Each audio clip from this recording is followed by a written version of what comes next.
Travis Wesley's Monday had started off like a cheap B-movie where the hero gets lucky, but then everything goes to hell by the credits. It was one of those warm anomalies in March, the kind that fools you into thinking spring's come early, and luck had been flirting with him all day at work. He'd left the office with a whistle on his lips and a strut in his step, like a cowboy walking out of a saloon after a winning hand. But as with any good story, that high was about to come crashing down hard. By the time he rolled up to his house, the air was thick with the stale stench of last night's Chinese takeout wrestling with the fresh tang of red wine. Inside, his wife Lauren was poised over a glass like she was auditioning for the role of a vineyard queen. That smirk on her lips? It was a little too sharp, like she was the cat that not only got the cream but had the mouse for dessert. Travis, not one to shake off the jitters easily, poured himself a stiff one from the monkey shoulder bottle and slumped into a chair, hoping to smooth out the creases of a suddenly wrinkled day. "What's cooking?" His attempt at nonchalance came out like a line flubbed on stage. Lauren took a sip, her gaze drilling into him with the precision of a sniper's scope. "Tell me, Travis, have I been a good wife? A good mother?" Her voice was like velvet, if velvet could cut. "Yeah, of course," Travis choked out, feeling about as smooth as gravel. "And you? Have you been a good husband? A good father?" She shot back, each word tipped with an icicle's sharpness. The room felt like it was closing in, the walls inching closer by the second. "I'd like to think so," he said, his grip white-knuckling the glass. Lauren's smile stayed put, but her eyes were throwing daggers. "Well, today I've decided I'm going out, with someone else." It was like a scene from a noir film where the guy gets gut-punched by the dame who's been playing him all along. "A date? With someone else?" His words crumbled around the edges. "Yes, Travis. Just a night out, nothing more," she replied, her calm eerie against the storm she'd just stirred. "I'm 47, Travis. My clock isn't going to keep ticking forever. I want a little adventure while it's still on the table." The whole thing was absurd, like finding a clown at a funeral. How could his day, which had started with him playing the role of the office hero, take such a twisted turn? "Darn," was all he could muster as Lauren vanished to doll up for her adventure. He sat there, the whiskey forgotten, the room spinning, and his world quietly shredding. Lauren made her descent, decked out in a black dress that screamed femme fatale, its neckline plunging into dangerous territory. Her hair, usually wild and untamed, was pulled back to showcase the kind of face that didn't need a paint job to turn heads. At the sight, Travis's heart didn't just sink, it plummeted. "I won't stand for this, Lauren," he declared, a doomed cowboy facing down a train. "I don't know what's gotten into you, but you're not doing this. Not while you're still my wife." Her smirk soured into a sneer. "You're not ruining tonight, Travis. You might act tough, but we both know you're not walking out over this. Where else you gonna find a woman like me? Nowhere. That's where. And the kids? They'll never forgive you for tearing us apart. Just suck it up, Travis. Let me have my fun for a few years. After that, it's just you and me getting old together. You still care, don't you? You don't want to end up alone while I'm out there still turning heads." As a car horn blared like a chorus of disapproval outside, Lauren grabbed her purse, strutted over, and leaned in for a farewell kiss. Travis recoiled, a mix of hurt and disbelief clouding his face. Lauren's expression flickered, surprise, then resolve. "I'll be back, just not sure when," she declared, striding out the door. Travis was left watching, heartbroken, as she walked away from their 23 years of script. She didn't look back, not once. It's a tough reality, but being attractive comes with advantages: more friends, more attention, and favorable judgments. Lauren understood this deeply. Since she blossomed at 13, a smile or a flutter of her eyelashes could easily capture boys' attention. For the more resistant ones, a simple change in posture would win them over. Her beauty was both a blessing and a tool, used with skillful accuracy. Travis had just about had it up to here with fresh starts, but this one was a doozy. New city, new school, new freaking zip code. But then, like a scene straight out of a dime store romance, along comes Lauren, swanning into his 8th grade life with the kind of swagger that should be illegal before high school. The kid was hooked, line, sinker, the whole deal. Now Travis, he wasn't some slouch in the popularity stakes himself. He could throw a ball, crack a joke, and charm the socks off just about anyone. By the time high school rolled around, he mustered up enough nerve to pitch his heart out to Lauren. And what do you know? She swung at it. They were the talk of the town, those two. until junior year rolled around and knocked Travis off his high horse. Lauren ditched him for Landon Estes Jr., big man on campus, quarterback with a cannon for an arm and a smirk that could sell ice to Eskimos. Travis was gutted, not gonna lie, but the kid accepted it, tucked his bruised ego away, and moved on. After all, he was no football hero, just a regular Joe, another face in the crowd. Flash forward to senior year, and wouldn't you know, our boy Travis shot up like a weed, packed on some muscle, and started turning heads. But Lauren? Still out of his league, and he knew it. Didn't matter, though. He had his own thing going by then, including a date to prom that made him forget he ever had a thing for prom queens. Cut to college years. Travis hit the books at Michigan State, keeping his love life casual. No big commitments. Meanwhile, Lauren was living it up at Central Michigan, playing the field, including a scandalous fling with a marketing professor, classic Lauren, always playing to win. Life, as it tends to do, threw them back together in Grand Rapids.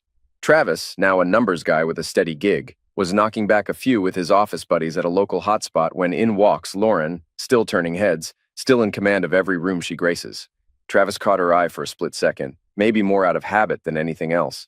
And there she was, the same old Lauren, not even blinking an eye at the gawking crowd. Times change, people change, but some things, like the allure of Lauren in a knockout green dress, they just stay the same. "Who's that stunning woman?" Steve White croaked to the whole table of coworkers. Without a moment to think, Travis instinctively responded, "Ladies and gentlemen, meet Lauren, the goddess, and my 8th grade girlfriend." Every head at the table turned to Travis, many with mouths agape. "Have you two met before?" one of them asked incredulously. Travis winced. He hated being the center of attention, any attention. "We were about 14 when we started high school. She paid me no mind for all 4 years," he murmured. "So, got any good stories about hitting on the ladies here?" joked a team member. The whole group burst into laughter. Lauren and her friends exchanged glances. She thought she recognized one of the men at the table, but wasn't sure. They settled at a nearby table with Lauren facing the one where the familiar man sat. "Dude, aren't you going to go say hi?" White teased. "Man, you're practically drooling." "Not very impressive," remarked the first coworker, Casey Jello. "She acted like she didn't know me for 4 years." "I don't see why she'd remember me now," Travis shrugged. Several heads nodded in agreement. Lauren continued observing the man enjoying his meal, then she snapped her fingers and pointed at him. "That's not a good idea, Lauren," cautioned one of her friends. "Pointing at someone in a restaurant can lead to trouble." Ignoring her friend's warning in part, Lauren declared, "I'll be right back. I need to greet an old friend." She practically leaped out of her chair and walked over to Travis's table. "Trav, hey there, so great to see you," Lauren exclaimed, approaching him. Travis glanced at his friends, then turned to his former classmate with a forced smile. "Lauren, nice to see you," Travis said with little emotion, getting up from his seat.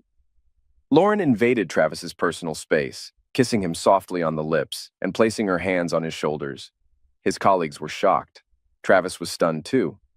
Lauren noticed and flashed him a somewhat mischievous smile. She felt comfortable playing this game, knowing he couldn't resist. "Let's go to our table. I'll introduce you to the girls," she said, grabbing his hand and pulling him along. He spent most of the evening with Lauren and her friends. Before leaving, Lauren took his phone, entered her number, and wrote down his for herself. Lauren found it intriguing that Travis seemed unfazed by her. This was a first for her. He was polite at the restaurant, but spent as much time chatting with her friends as with her. Despite her kisses, he never responded. On Monday morning, Travis's co-workers at the bar questioned him about his connection with the woman they referred to as a goddess. They were surprised when he admitted to staying at the bar for about an hour before going home. "She's impressive, but way out of my league," he muttered. "I get it. I don't need this kind of trouble." 2 days later, as Travis left work, he encountered distress in the parking lot when he noticed her waiting by his car. Though he had to admit she looked stunning in a tight dress, he grumbled to himself. "Why didn't you call, Trav?" she asked quietly as he approached. Trav did his best to appear casual, though he couldn't help but notice how elegantly Lauren was dressed. She wore a tasteful summer dress that flowed gently around her knees. "I've been swamped at work," he admitted, managing a smile. Lauren nodded and then, with a warm smile, stepped forward to give him a gentle hug. "I missed you," she said softly, planting a friendly kiss on his cheek. Trav could only mutter a quiet, "Me too," as he reciprocated the hug, feeling a bit overwhelmed by her affection. They decided to catch up over lunch and headed to a quaint little restaurant away from the hustle of the city center. The meal was delightful, and Lauren occasionally adjusted her dress, laughing at her own fussiness. Both Travis and the friendly waitress shared a few laughs at some of Lauren's witty comments, creating a light-hearted atmosphere. Travis found himself genuinely enjoying Lauren's company, reminded of her charm and wit. "Oh my God," he whispered to himself, truly seeing Lauren for the charming person she was, not just the image he had built up in his mind. If this was his only chance to give his all, he needed to ensure that he wouldn't let lust override his emotions and miss his opportunity to surf. After satisfying their desires, they lay facing each other, locking eyes. Lauren grinned suggestively. "It seems I made a big mistake years ago," she whispered. "You're quite remarkable. Who would have guessed?" "If only I had realized it sooner. We've wasted several years, Trav." Lauren recognized what was happening right in front of her. Though Travis didn't match her in looks, he was still attractive, in shape, and appeared to have a promising career ahead. "He's also skilled in bed," she mused, though she kept her thoughts to herself. Despite Travis's doubts about her, mainly stemming from his self-esteem, their relationship gradually improved. While her beauty was evident, Travis slowly fell for the person Lauren was. "I got an engagement ring, but before proposing, let's sit down and talk about our views on fidelity," he suggested, wanting to ensure no secrets remained between them. "I'm not interested in your past details. What's done is done. But I need clarity about our future. I want us to be fully committed. No ifs, ands, or buts. If you're not willing to commit to us, I need to know now." He placed a small black box on the table between them. Lauren gazed directly into Travis's eyes, then shifted her attention back to the box. "I'll never cheat on my husband. Never," Travis recalled her words. Apparently, his wife didn't see it as cheating since she gave him a warning beforehand. He knew that wasn't true. She expected, hoped he'd see it her way, but if he didn't truly accept it. Travis knew Lauren had plenty of chances to cheat over the years, but as far as he could tell, she turned them all down, like a faithful wife should. She was a perfect 10, heck, maybe even a 12, while he considered himself a 6 at best. This left ample opportunity for someone more physically compatible to sneak into their lives. Assuming she hadn't had an affair he didn't know about, she had been a true wife for 23 years. Travis knew he should appreciate those years, but he didn't. When he said "I love you," he meant forever, not just an impressive 23 years. In fact, hardly a week passed without Lauren getting hit on, not just by men. She knew she wasn't just beautiful. She was stunning, a rare gem among ordinary beauties. When God made his wife, he must have had an exceptional day, Travis would often remark. Initially, Lauren would inform Travis whenever she was hit on, striving for full transparency. However, after a few years, Travis told her he trusted her enough that she didn't need to disclose everything. The only time he wanted to know if she was being harassed was if the person didn't accept her first refusal. Then, he'd intervene. Conversely, Travis was seldom approached by women. Part of the reason why Travis didn't get approached by women was because he wore his wedding ring like a shield. Within moments of meeting someone new, he'd enthusiastically talk about his wife and kids, which usually dampened any potential romantic interest. He didn't even realize he was doing it, and most women lost interest before any flirting could begin. Lauren remained oblivious to how her husband's actions were deterring potential suitors or worse. Their almost storybook marriage lasted 22 years until Rosa Esposito entered the picture, joining the same public relations firm as Lauren. Described by Bob CD as a dark-haired beauty with captivating brown eyes and a curvaceous figure, Rosa was like a magnet attracting men. In any other workplace, she would have been the alpha female, but at Super Solutions, she played second fiddle to the most desirable woman in the office. At 42 years old, Rosa had been married for 15 years, but she openly admitted she wasn't a fan of it. She had multiple affairs, some known to her husband and others kept secret, often regaling Lauren with tales of her exploits. With her captivating storytelling, Rosa made her intimate encounters sound nothing short of incredible. "So, you've never considered anyone else since tying the knot? You're just a loyal wife? But I doubt you're not interested," Rose remarked one day during a coffee break at work. "Well, I'm not denying I'm curious, but I'd never betray Travis," Lauren replied. Lately, Lauren noticed she wasn't getting as much attention from men in bars and restaurants as before. She began doubting her ability to attract, let alone entertain, the what-if scenario, as she observed younger women receiving the attention once directed at her. "What if your husband gave you the green light? What then?" Rose inquired. Lauren's expression revealed she had never pondered this possibility before. Her mind raced with possibilities. I suppose if I had his blessing, it'd be a whole different ballgame, Lauren confessed with a mischievous grin. Have you ever thought about asking him? Rose probed. You know, anything worth having is worth asking for. Lauren had never considered this. Her face flickered with excitement, then faded. He'd never agree, Lauren asserted. Never? Rose questioned. Should I do all the work for you? Rose challenged. Suggest it, imply permission, and then take what you want regardless of his response. Convince him that he loves you enough to allow it, that it won't affect your love for him, Rose advised. Travis woke up to the sound of a car pulling into the driveway. Checking his watch, he realized it was a little past 3 in the morning. Glancing at the half-empty bottle of Woodford Reserve, he noted his consumption. Late night, he quipped as Lauren entered through the front door. Travis scrutinized the disheveled appearance his wife now wore. Her hair was tousled, makeup absent, clothes wrinkled. She didn't seem remorseful, but rather smug. Likewise, she retorted sharply. You didn't have to wait up. I'm hitting the hay, and perhaps you should too, but never again by my side, he retorted. Lauren shot him a disgusted look and ascended the stairs. Refilling his glass with bourbon, Travis resumed watching ESPN, spending the night in his recliner, stomach growling. Around 9, he roused himself to prepare breakfast. While eating, he heard the shower start upstairs. Normally, he might have anticipated his wife descending in a robe, hair wrapped in a towel. However, she didn't emerge for nearly an hour, and when she did, she appeared immaculate, as always. It was no less than expected. Did you save any breakfast for me? She inquired. I brewed a pot of coffee, but you'll have to fend for yourself on food. Since you're all dolled up at home, I think it's time we had a chat, he stated firmly. Lauren was taken aback by Travis's lack of emotion. She had anticipated him to react irrationally, making him easier to manipulate. Rational Travis, she thought to herself, would complicate the conversation. Aren't you curious about last night?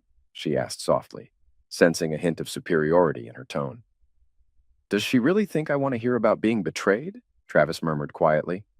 Hardly, Travis replied, matching her volume. I want to understand where you see our marriage heading. As I mentioned yesterday, I plan to explore intimacy with other men over the next few years. It's not about love. I only love you, but I want to experience something new while I still have my looks. I've devoted myself to you for 23 years without a thought of betrayal. I crave the excitement of the unknown. We'll still have our life together, and I'll be grateful for the experience and cherish you exclusively for the rest of our days, Lauren explained. Travis listened intently as Lauren spoke while fixing his breakfast. He found her calm demeanor while discussing such pivotal matters unsettling. He had numerous questions. Is this all because you desire variety? Am I not sufficient for you? He inquired, his voice trembling. Before she could respond, he continued. So you want an open marriage for a while and then return to monogamy eventually? Does that mean I can see other people too? Lauren struggled to contain her amusement. The notion of her reserved husband asking another woman out was comical. Travis was the most committed to marriage of any man she knew. However, if this was what it took for him to agree in principle, then yes, she affirmed. Assuming it's just about intimacy for you too, Travis raised his eyebrows and shrugged, a gesture Lauren couldn't quite decipher, but she had a suspicion. So, how about a date with Rose? She's a great woman from my office. I'm sure she'd be up for it, Lauren suggested, knowing her friend wouldn't mind spending a night with her husband, especially if it helped Lauren achieve her goal of intimacy with other men while staying married. Travis looked puzzled. The part of him that once craved excitement as a 21-year-old bachelor was tempted by Rose, but the responsible 47-year-old husband knew better. I'd enjoy a date with Rose, but no, babe, thanks. That'd make me just as much a cheater as you were last night, he declined. Lauren's smile faded into an angry grimace. I'm not a cheater, she protested. Well, if you say so, babe, Travis replied, more serious than she expected. But I still don't agree. Get real, babe, because I'll do it regardless, she retorted. On Monday morning, around 11 o'clock, Rose entered Lauren's office to find her visibly upset. To hell with that prude and his high horse, Lauren muttered, closing the door behind Rose. He even turned down a date with you, Rose frowned. I didn't know I was on the table, but forget it. How could he resist this? Lauren said, gesturing to herself. How was your date? Did Travis ruin it? Rose asked. The date was amazing. Jonas really knows how to please a woman, Lauren admitted. God, it's been ages since I felt another man. I definitely enjoy the change. Who do you think I should try next? They both burst into laughter. Lauren felt relieved that she hadn't received divorce papers right away. With minimal interaction between them, she decided it was best not to inquire about his intentions. Although Travis hadn't confided in his wife, he wasn't eager for a divorce. He hoped she'd wise up and abandon her foolish plan to cheat on him. He believed they could move past it if she stopped. His optimism grew when Lauren didn't go on another date the next week, but they still weren't reconnecting. However, the following Friday, Lauren was dressed to impress again, seemingly prepared for a date. "Are you seriously doing this again with the same guy or someone else?" Travis asked sharply. "Come on, Trav, didn't you hear me? It's not about you. It's about me wanting to experience something before I'm too old to attract anyone. It's not that I want you any less. I just want more. Different. People are always hitting on me. I just want to enjoy it. I'll always come back to you," she explained. "What if I don't want you to come back?" "I won't share you," Travis retorted. "I won't stand by while you have fun. I can't handle it. I won't sit around while you try out half the guys in our city. One date I could maybe handle, but two is too much. Staying out all night partying, it's over. That's not why I'm here," he declared, his voice shaking. "Oh, you don't want to lose me," she mocked, wiggling her fingers as if talking. "It doesn't have to be all or nothing," he reasoned. Last week, Travis instructed his lawyer to prepare the necessary paperwork, hoping he wouldn't need them. He planned to call his wife Monday morning, but first, he had to break the news to his daughters. Neither 21-year-old Jackie nor 19-year-old Michelle fully believed their father when he called them that evening, at least not outwardly. But after speaking with both, he realized that his eldest daughter might have sensed that something was amiss. "So you knew she was going to do this, and you didn't tell me," he yelled into the phone. "You don't think I deserve to know what was coming? Please, Daddy, I was in a tough spot. No matter what I did, one of you would have been upset with me. Besides, it's her body, not yours. If she wants to share it, stop, don't continue," Travis yelled back. "I get that she put you in a tough spot, but don't tell me she can do whatever she wants because it's her body. We made vows, and that trumps talk about her body," he added. "I understand, but," she started, then trailed off. "Damn it, baby, I'm sorry, Dad," she whispered. When Warren walked in the door at 2 in the morning, Travis was nowhere to be seen. Even though she arrived an hour earlier than her previous date, she looked a bit more disheveled. Gabriel Esposito was a large, muscular man, perhaps the strongest Lauren had ever been with. By the end of the night, she could hardly move. She knew she'd likely have a few bruises from his grip by tomorrow. Overall, it was a great night, she thought. She could enjoy Gabriel again sometime. Lauren felt shocked and embarrassed when she received divorce papers at her office on Monday morning. She burst into tears and hurried to the ladies' room. A few minutes later, Rose appeared upon hearing the commotion. "You should have expected he'd at least deliver the papers," Rose remarked. "Did he really hurt you, baby? This is his way of striking back, tit for tat. Men can be so immature. He's trying to push you into something. He won't let go of 23 years of marriage and half his possessions. Give him some time alone and he'll come back begging," she consoled. Pulling herself together, Lauren returned to her desk, grabbed her phone, and immediately called her husband. "How could you do this to me at the office, in front of everyone? I know you're hurting, but I deserve better, Trav," she yelled into the phone. "After 23 years, don't I deserve more than you unilaterally deciding to open up our marriage? If I'm not right for you, couldn't you have told me beforehand and we could have parted ways like civilized people? I don't want civility. I don't want a divorce. I still love you. You still love me," she pleaded. "I still love you, but every time you spend a night with someone else, that love fades," he retorted. "My love isn't limitless like yours. I always thought that was clear. Who knows? Maybe we were both mistaken." Lauren pursued divorce, and her lawyer arranged marriage counseling, despite Travis's strong opposition. As they entered the consultant's office, they found Lillian Kamak seated at the desk. "Research on marriage counselors indicates most aim to reconcile divorcing couples with a bias toward women," the consultant stated. "Let's correct misunderstandings. Mrs. Wesley, did you truly inform your husband about your intention to date other men for a few years?" Travis concealed his smirk while Lauren struggled to hide her shock, realizing she lacked a convincing lie. "Yes, I did," she replied softly. "That's my desire. It won't impact our marriage." "I believe we can conclude here," the consultant declared. "Apologies for the inconvenience, Mrs. Wesley. I'll inform the judge and conclude this charade." But, Lauren stuttered. "Honey, if you thought for a moment that your actions would sway me, you were mistaken. You should feel ashamed, but it seems you lack any sense of remorse. Miss Kamiko stated firmly. During the following month, Lauren repeatedly called and texted Travis every day while he stayed in a small apartment nearby. Despite her efforts, he ignored all her attempts at communication. Desperate, she sought help from their daughters, who also reached out to him. "Dad, you still love her, don't you? If she stopped seeing other men, would you give her another chance?" Michelle asked during one of these conversations. "So, she's still doing this even after I served her?" Travis asked with a shaky voice, met only with silence. That silence spoke volumes, and Michelle didn't call again or urge him to reconsider. Travis was surprised by how quickly news of his impending divorce spread, particularly among single women. Colleagues and mutual friends offered condolences, some more sincerely than others. Connie Mann, a longtime friend of Lauren's, called to express sympathy for Travis's situation, hinting at more than just a listening ear. Travis was surprised when his wife's close friend Connie began openly flirting with him. Despite knowing her for years, she had never shown any interest in him before. "I would never pursue a friend's husband. It's just not right," she assured him. "But now that you're single, things are different. I want you to know I'm interested." Surprised? "I'm flattered, Connie, but I'm not officially single yet. I won't date until the divorce is final. I may be old-fashioned, but I won't cheat," Travis replied. "You're such a gentleman, Trav. That's one of the things I admire about you. Can you at least set me up on a date once you're free?" Connie asked. "Of course," Travis agreed. "But I don't want to jeopardize your friendship with Lauren. You two have been close for years." "I appreciate your concern, but just because it's complicated doesn't mean I should miss out on a chance with a good person.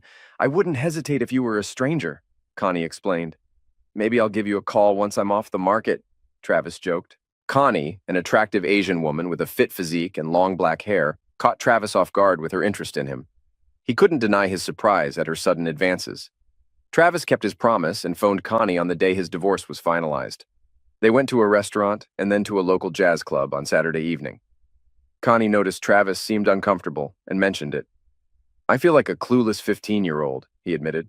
"I haven't been on a date with another woman in over 26 years. "Don't tell me you're still using the same protection in your wallet from your last date before Lauren," she teased. "Dang, I didn't even think about that." "Well, we're both newbies," Travis chuckled. At the end of the evening, Connie tenderly kissed Travis on the lips. They both felt positive about the date, and he promised to call again. Travis hadn't thought much about removing his wedding ring on the day of his divorce, but it seemed to be a big deal to unmarried women. Several female coworkers noticed the absence of his ring and commented on it, leading to a noticeable increase in flirting in his office. This was a new experience for him, and one day during lunch, he discussed it with his best friend at the office. "There are so many attractive women in this office. How did I not notice this before?" Travis wondered. "You, my friend, were completely besotted," replied Robert Ardito. "You were so deeply in love with her that you didn't even consider other women as potential partners. She's stunning, no doubt, but you let her hold all the cards, and maybe that was part of the issue. She's always been in control, which has its appeal, and you were so devoted. Your vibe was so loyal that not a single woman even glanced your way in the first month after the divorce." In the initial month post-divorce, Travis went on 4 dates, 2 with Connie. He hadn't managed to sleep with any of the 3 women he dated, but that wasn't his aim. By the second month, he was just as sought after and slept with 2 women. Travis's daughters, who had been in touch with their mother more than their father lately, heard her constantly claim that she could have any man with a snap of her fingers. Their dad, an average man in his 40s, struggled to find a partner, let alone a steady girlfriend. They started feeling sorry for him. About 2 months after the divorce, they surprised him at his apartment on a Saturday morning. Travis was displeased at being woken up at 8:36, especially after entertaining his companion late into the night before. Sonia, a busty 25-year-old, was the daughter of a friend who needed a reliable gentleman for her wedding celebration. The evening went so well that they ended up at Travis's apartment. At that moment, she was in his bed when he opened the door wearing a robe. "What?" he asked, throwing open the door and seeing his daughter's smiling faces holding bags of bagels, smoked salmon, and cream cheese. "Hey, Dad, can your 2 favorite daughters join you for breakfast?" Jackie said as they entered. Travis kissed them both on the cheek and led them to the kitchen table where they emptied the bags they had brought. They were just stashing away the bagels when Sonia emerged from the bedroom wearing one of Travis's white shirts, half-buttoned and probably nothing else. "I'm sorry, I didn't realize you had guests coming, hon," Sonia said. Your mom mentioned you set your own schedule. No worries, Sonia. These are my daughters, Jackie and Michelle, he replied, indicating each with their respective names. We were just having breakfast, bagels with salmon. Sonia chuckled, causing her ample chest to jiggle beneath her shirt. She lightly brushed her thigh against Travis's arm and settled into the chair beside him. The four of them engaged in casual conversation for a while until Jackie inquired if Travis had spoken to Lauren lately. It was the first time he frowned in days. Until then, he thought it nearly impossible to feel upset when around Sonia, though she did push the limits for his 48-year-old body. Dad, honestly, we thought you'd be happier without Mom around, Michelle chimed in. We know she misses you, but we expected her to move on while you were gone. I understand I was her support, but she was with others too. In our old bed at one point, Dad, Jackie blurted out, prompting giggles from Sonia and a disapproving frown from Michelle. She's not a prisoner, you know. Seriously, think about it. How many guys has she been with since we split? And those are just the ones we know about. Both girls blushed and lowered their heads. Wow, if it's 2 guys a month for, what, 10 months? That's 20 different guys. And for me, with 3 guys a month, that's 30, Sonia remarked. If glares could kill, Travis's daughters would have had Sonia in her grave in seconds. She was keenly aware of this. Hey, don't put it on me if someone can't keep their legs closed, Sonia remarked. Kids, let's not spoil my nice weekend, Travis intervened. Sorry, all 3 young women chimed in simultaneously. So, are you two together? Jackie asked Sonia in a hushed tone. You don't seem older than me. Your dad said we're the same age. But don't worry, I'm never going to be your stepmom. We're just pals. He's awesome. He was my date at the wedding reception last night, and he's kind of a stud. Did I mention he's really great? Sonia explained. Well, we gotta admit he's pretty great, even though we know he can be a bit of a pain sometimes, Jackie admitted. And yeah, he's not bad looking for a guy old enough to be your dad. This made Sonia blush, and Travis too. Hey, hun, remember we have lunch with the newlyweds' families at the hotel at noon? I gotta shower and grab some clothes from my place before we head out, Sonia reminded. Both daughters exchanged knowing looks as they discussed their father over lunch.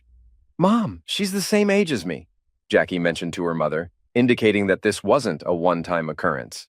They seemed to spend a lot of time together, enjoying each other's company. I don't think he'll come crawling back to you anytime soon, Mom. No, you just caught him on a lucky day.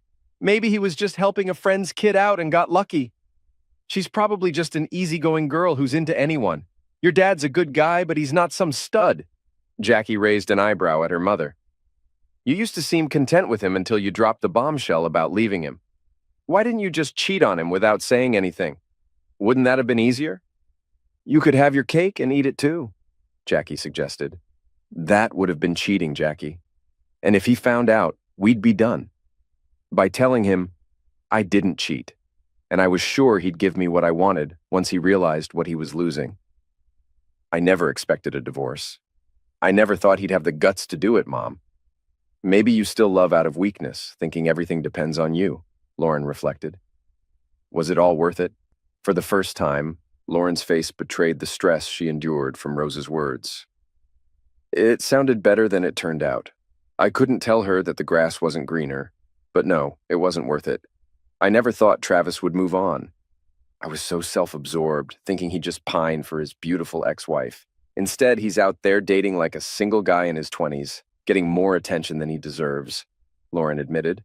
After the divorce, he dated several women, even my old friend Connie, and now some young girl who's the same age as our eldest daughter. Instead of moping at home, he's out there living it up like a single guy in his 20s, getting more attention than he deserves, Lauren lamented. When I found out Connie was dating him, I didn't say anything, thinking it was just a pity date, but the second date was unnecessary. I told Connie in private, I thought we were friends, Connie. You should be on my side. We girls have to stick together. But Travis didn't do anything wrong to you, Lauren. He's a good guy. Great even. He's everything I want in a man. Why wouldn't I date him? Women are lining up for a chance to go out with him. He's a prime catch, and he's great in bed, too. I'd go on a date with him anytime he asked. How could you push such a great guy away? Lauren stared at her friend in shock, her mouth agape. She was just starting to realize the enormity of her mistake. She missed Travis terribly and despised returning to an empty home every day, dreading sleeping alone at night. Meanwhile, Travis couldn't have predicted how his life would take such an exciting turn. He would have been content with his old, mundane life, but aside from that, he was enjoying life quite well. Work was fulfilling, and his social life was vibrant. He found pleasure in the company of various women, both in and out of bed. While he wasn't actively seeking a long-term relationship, he relished the variety. To Travis, there was more to life than just being married to a beautiful woman. Marla Goodling, sporting shoulder-length silver hair with streaks of purple tied back in a ponytail, emerged from the back of her Chicago Go Cubs baseball cap. Her blue Cubs t-shirt accentuated her ample chest, and her light blue Levi's hugged her figure. Despite being 60 years old, she drew more than her fair share of admiring glances in the left field bleachers at Wrigley Field. Among those glancing her way was Travis Wesley, the ex-husband of one of her longtime employees, Lauren Wesley. Travis and Marla attended a Cubs game during a weekend trip to Chicago. Marla had worked with Lauren Wesley for over 15 years. I've met Travis at several corporate events where he accompanied his then-wife, and I always thought he was handsome and pleasant, she reflected. She knew that Lauren had divorced about 2 years ago, and Marla herself had been a widow for about 5 years, her longtime husband having passed away in a car accident. During that time, she had been on only one date before deciding to reach out to Travis. Travis remembered her, finding it hard to forget a woman who exuded both style and beauty. He eagerly accepted her invitation to dinner. This occurred several months prior to the present moment. Their first date took place at an upscale restaurant, followed by a concert at the Philharmonic, with Marla providing the tickets. The evening concluded with a kiss at her front door. The second date was a Saturday hike on the trail, and the woman giggled several times as Travis, clearly tired, had to take short breaks during the day. It seems she and her late husband were enthusiastic climbers and hikers, and although Travis thought he was in good shape, he was mistaken. He also discovered that Marla had a toned body for an older woman and captivating gray eyes. The date concluded with Marla and Travis sharing tender moments on the rug in her living room after a passionate makeout session on the sofa. Her blend of affluent class and girl-next-door charm intrigued him. Marla gladly agreed when Travis suggested spending the weekend sightseeing in Chicago as part of their third date. On their first date, Marla informed Travis that she had no intention of informing Lauren about their dating status. If asked, she wouldn't deny it, but she wasn't going to broadcast it either. Marla also mentioned to Travis that Lauren had informed her colleagues that she and Travis were divorcing due to irreconcilable differences. Travis shared with Marla the same story he had told others. Lauren had cheated on him with at least 2 men, without providing further details. In the 2 years since his divorce, Travis had developed several strong relationships and enjoyed what he deemed an amazing intimate life. All his partners held him in high regard, and some hoped to be considered when Travis decided to trust women again and marry. Lauren, on the other hand, took a different approach. As she had told her then-husband before their first date, she was simply seeking satisfaction while still attractive enough to catch almost any man's eye. She wasn't seeking an emotional connection like most of her partners. This significant difference between the two former partners posed a problem for Jackie. She and her mother were deeply involved in preparations for the upcoming wedding, which her father was happily financing, when Warren suggested to his daughter that both parents should attend the wedding solo to minimize tension. Jackie promptly agreed and relayed the idea to her father during their lunch chat that same week. "Is this brilliant idea yours or your mother's?" Travis inquired. "I intend to bring a companion. I'm footing the bill for this affair, and I plan to enjoy it with the person I choose." "Heck, I've been taking dance lessons for about a year now, ever since your engagement was announced." "Are you seriously taking dance lessons just for my wedding?" Jackie asked. "That's adorable, but no, Jackie. She doesn't seem to have anyone close enough to invite, so she's attempting to pressure me. Once again acting selfishly and trying to manipulate the situation in her favor. Sorry, baby. But I won't be attending my daughter's wedding without a date. If you're not brave enough to tell her yourself, then I certainly will. She can attend alone or with a companion. That's her decision," Travis declared. "I'll bring my companion," Travis affirmed. "Understood. Loud and clear. I'll inform her. Your point is valid, and I'm genuinely excited to see you dance. But could you bring someone older than me, though?" "I can manage that, baby, but you really ought to see how Sonia and I dance," Travis grinned broadly, earning an equally wide smile in return. Travis escorted Connie to the wedding. He thought she looked fantastic in the sea green dress he bought and paid for. They argued about it because he insisted on purchasing the dress. Travis explained to Connie that as the father of the bride, he would be wearing a tuxedo, so she needed a new dress, which he would be delighted to buy. And yes, I realize it also requires shoes, he added with a wide smile. Walking his oldest daughter down the aisle was one of Travis's most memorable yet challenging experiences. Reflecting on the words of other fathers who had forewarned him, he acknowledged their accuracy. Nonetheless, it was a fantastic day. He, Connie, and his children enjoyed themselves, dancing until the late hours. The only disruption occurred when his ex-wife arrived with her own companion. Although Travis was unfazed, the man spent much of the wedding's initial phase smirking at him. Later, he behaved boorishly, leering at and groping multiple women like a drunken lout, prompting Jackie to request her mother to remove the guest.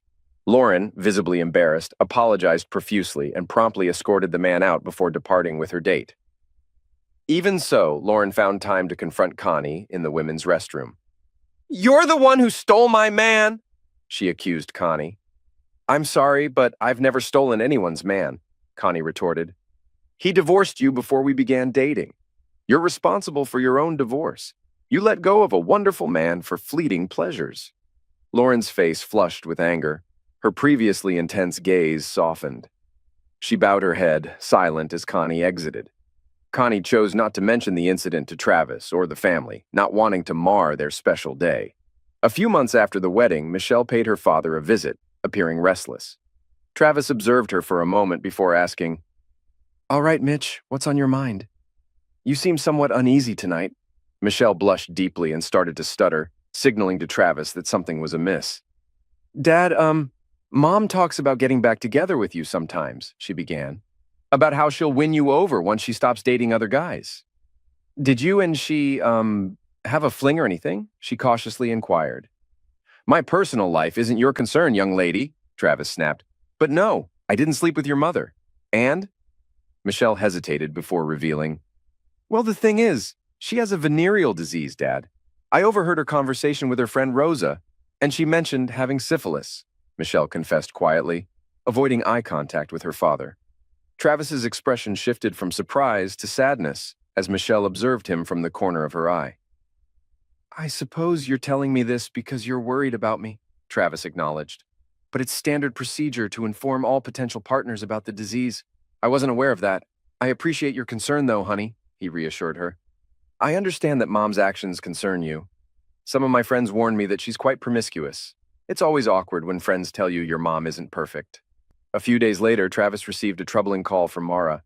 It became apparent that she shared Michelle's concerns, likely also worried about her own health.